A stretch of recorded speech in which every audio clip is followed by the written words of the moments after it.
Dana, what's the feeling like as get ready to the ball being tipped off?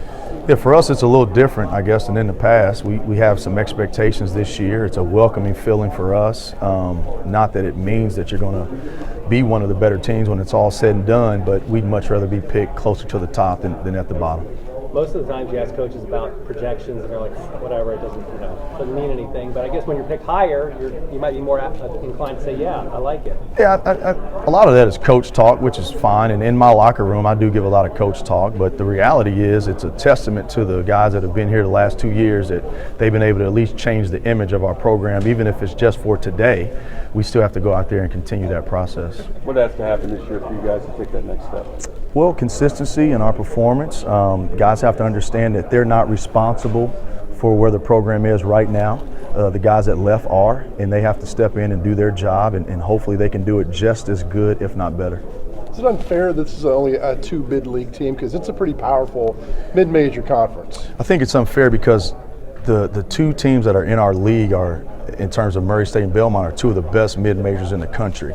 And I've played in the Missouri Valley and coached in the Missouri Valley, and those 2 programs stack up with anyone in that league with the exception of Wichita State. Obviously, they've been to a Final Four. That puts you on a different platform. But, yeah, I think our league's really good. I mean, we have a Hall of Fame coach and Coach Bird, and we've got one of the winningest schools in the history of Division I in Murray State. So I think we need a little bit more respect.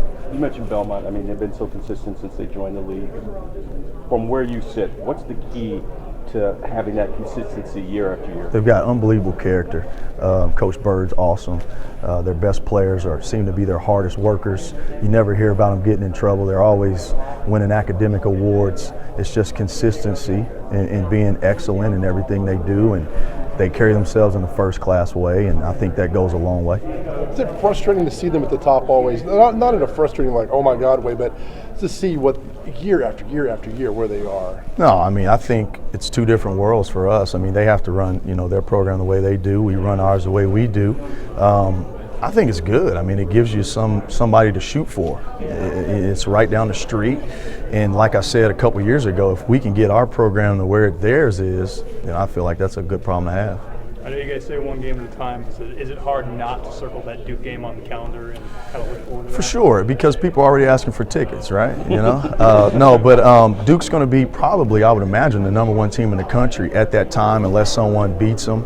It's at Cameron Indoor Stadium. It's against Mike Krzyzewski. I mean, let's be real. It's a big deal to not only our players but our university. It gives us a chance to be on everyone's TV screen for 2.5 hours on a Monday night, and we just need to go in there and compete as hard as we can and just enjoy the experience. You guys as non-conference, NC State, Duke, Vandy, and Middle Tennessee, even teams that are tough. I mean, win or lose, how much better does this make you guys just when you hit conference play from playing these games? Well, I hope it helps our practice, our approach. When you play those teams, you have your players' attention, because they don't want to go out and get embarrassed. And that's a habit that we need to build. We need to be very coachable from the start of the year to the end of the year.